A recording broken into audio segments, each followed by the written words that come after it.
Morning students. देखिए, आज हम बिजनेस स्टडी के इस लेक्चर में आपका स्वागत है। और आज का जो हमारा थॉट है वह कमजोर लोग तब रुकते हैं जब वे थक जाते हैं और विजेता तब रुकते हैं जब वे जीत जाते हैं। इसलिए कमजोर न बने बल्कि विजेता बने और तब तक चलते रहिए, तब तक आगे बढ़ते रहिए जब तक कि आप अपने मुकाम को ना पा जाएं।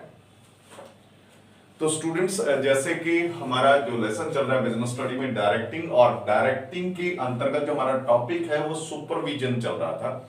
और सुपरविजन में लास्ट वीडियो के अंदर मैंने आपको सुपरविजन का मीनिंग भी बताया था और इसके साथ साथ जो सुपरविजन का फीचर्स भी बताया था और इसी तरह से जो इसके रोल ऑफ सुपरवाइजर भी बताए थे और फंक्शंस ऑफ सुपरवाइजर आज हमने करने हैं। लेकिन उससे पहले मैं आपको थोड़ा सा इसके रिवाइज कर देता हूं कि देखिए, जो सुपरविजन है उसका मीनिंग है कि supervision refers to monitor the progress of routine work of one subordinate and guiding them properly. यानी कहने का मतलब सुपरविजन के अंतर्गत हम क्या करते हैं कि अपने जो सबऑर्डिनेट है उसको वॉच करते हैं और उसको गाइड करते हैं। और इसी तरह से फिर उसके फीचर्स हमने पढ़े थे। फीचर्स में आपने पढ़ा था यूनिवर्सल एक्टिविटी, यानी ये जो है एक ऐसी एक्टिविटी है जो सभी लेवल्स के ऊपर चलती है। और इसी तरह से important part of the directing function, ये तो बात है कि ये डायरेक्टिंग फंक्शन का इंपोर्टेंट पार्ट है। कारण ये है कि अगर यहाँ थोड़ी सी भी चूक हो जाती है तो आपकी जो है क्वालिटी ऑफ गुड्स है उसमें प्रॉब्लम आ सकती है, जिसकी वजह से आपका बिजनेस जो है वो डाउन हो सकता है। और इसी तरह से थर्ड था कि कंटिन्यूअस प्रोसेस, ये भी है कि जो सुपरविजन है वो कंटिन्यूअसली चलते रहना चाहिए। और इसी तरह से लिखा है कि it is necessary to have face to face contact. Supervision के लिए जरूरी है कि सुपरवाइजर और जो सबऑर्डिनेट है उनके बीच में फेस टू फेस कांटेक्ट होना चाहिए। यानी कहने का मतलब एक दूसरे की अनुपस्थिति में, in the absence of one and other, it is not possible.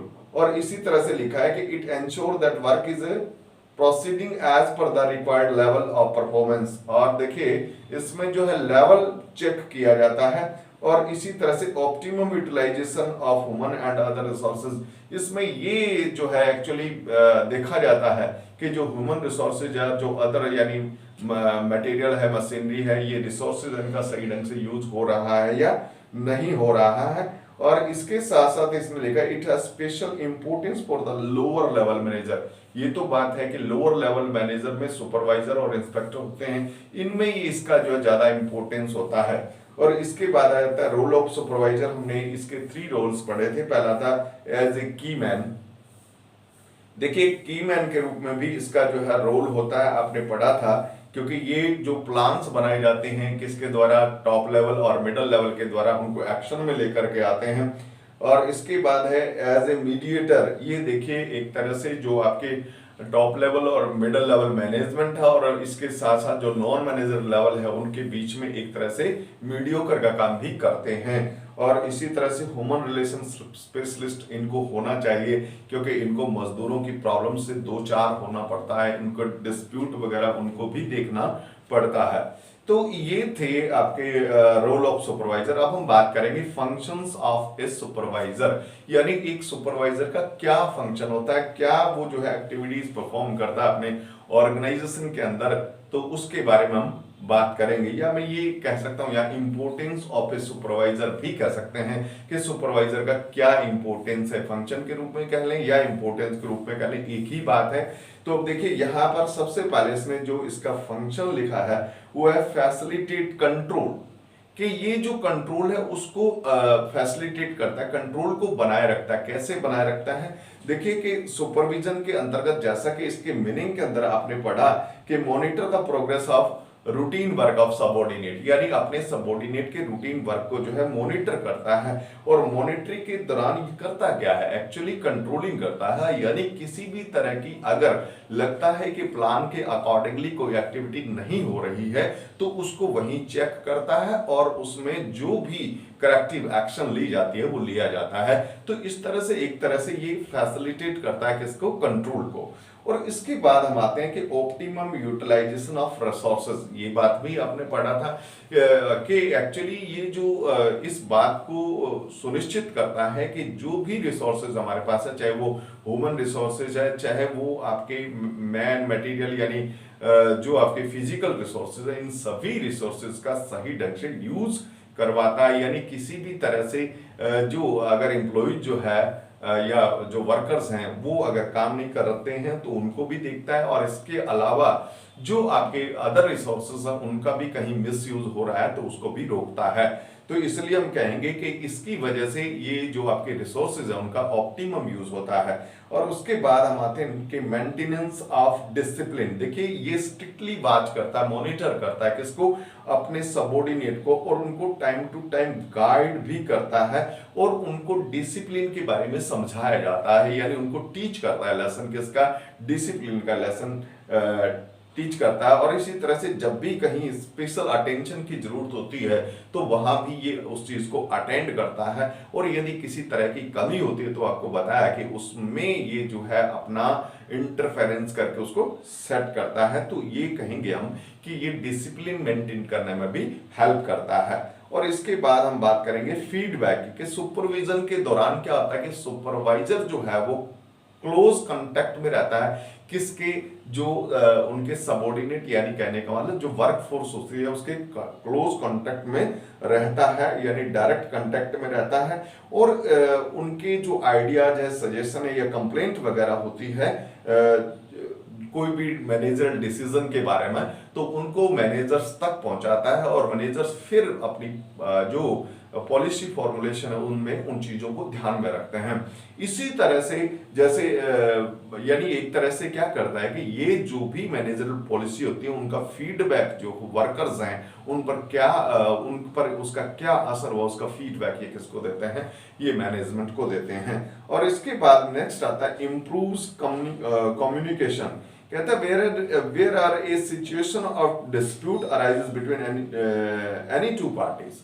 देखिए आपको बताया कि ये एक मीडियोकर के रूप में होता है दोनों के बीच में, और ये क्योंकि यहाँ पर कम्युनिकेशन स्किल को इम्प्रूव करता है। कैसे करता है कि जैसे आपके टॉप लेवल मैनेजमेंट या मिडिल लेवल मैनेजमेंट किसी भी तरह का ऑर्डर या कोई मतलब जो अपनी पॉलिसी अगर अपने सबऑर्डिनेट में यानी वर्कर्स में देना चाहते हैं तो ये उस पॉलिसी वगैरह को जो है वहां कम्युनिकेट करके सही ढंग से उनको उनकी लैंग्वेज में उनको समझाता है, ठीक है ना। और इसी तरह से जो है अगर वापस फीडबैक के रूप में जो वर्कर्स होते हैं उनकी भी किसी भी तरह की ग्रीवेंस है या कोई डिमांड है या कोई उनकी जो है अपनी तरफ से कोई फैसिलिटी वो चाहते हैं, तो वो सारी बातें जो है किसके पास पहुंचती है, मैनेजमेंट के जो मिडिल लेवल है और जो टॉप लेवल है उनके पास पहुंचती है। तो एक तरह से हम ये कहेंगे कि ये कम्युनिकेशन को इम्प्रूव करता है।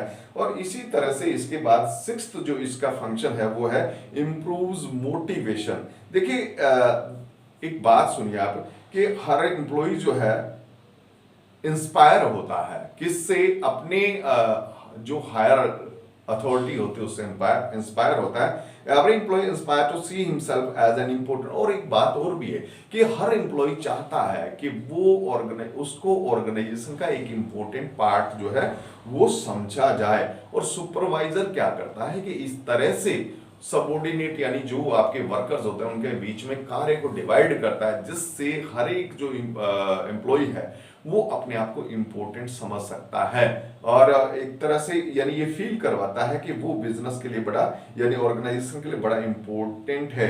During supervision a supervisor divides the work in a manner that makes every person feel the responsibility for an important job in the organisation, ठीक है ना। और by getting this kind of importance the employee feels motivated। और इस तरह से employee अपने आप को motivated feel करता है and he takes his responsibility with more diligence। और इस तरह से वो जो है ज़्यादा प्रभाव से अपनी जो रिस्पॉन्सिबिलिटी उसको निभाता है। अब हम बात करते हैं कि जैसे आपने पढ़ा डायरेक्टिंग भी पढ़ा और हमने अभी सुपरविजन भी पढ़ा, लेकिन कुछ लोग कई बार क्या करते हैं कि सुपरविजन और डायरेक्टिंग को जो है सेम मान लेते हैं कि ये सिनोनियम है, लेकिन ऐसा नहीं है, इसमें डिफरेंस है। देखिए इसमें क्या डिफरेंस है, पहला तो है इसका मीनिंग का डिफरेंस। हम मीनिंग के डिफरेंस की बात करेंगे कि जैसे डायरेक्टिंग मीन हमने पढ़ा था कि directing refer to instructing, guiding, communicating and inspiring people so that objective can be achieved. ये क्या था, ये डायरेक्टिंग है। लेकिन सुपरविजन में आपने पढ़ा था कि supervision refers to monitor the progress of routine work of one subordinate and guide them properly। तो ये आपने पढ़ा था, ठीक है ना। और ये नहीं कहने मीनिंग में डिफरेंस है। और दूसरा इसमें डिफरेंस है स्कोप का। आप जानते हैं कि जो डायरेक्टिंग का स्कोप है वो बड़ा वाइड स्कोप है, और आप ये भी जानते हैं कि डायरेक्टिंग का एक एलिमेंट, एक पार्ट है कौन, सुपरविजन। जैसे डायरेक्टिंग के 4 पार्ट्स है, उनमें से एक पार्ट कौन है, सुपरविजन है। और इसी तरह से हम बात करें तो सुपरविजन का जो स्कोप है वो नैरो है। क्यों नैरो स्कोप है, कारण कि supervision is the part of directing, या ये कहें element of directing out of 4 elements. Okay, तो स्टूडेंट्स आपने मेरे ख्याल से सुपरविजन को सही ढंग से समझा है और इसके फंक्शंस भी हमने पढ़े हैं। और आज क्योंकि हमारा ये टॉपिक छोटा था, ये टॉपिक आपका इतना ही है। नेक्स्ट हम इसके अंतर्गत जो है जो सेकंड एलिमेंट करेंगे किसका, डायरेक्टिंग का, वो है मोटिवेशन। तो उसके बारे में हम बात करेंगे। All the best.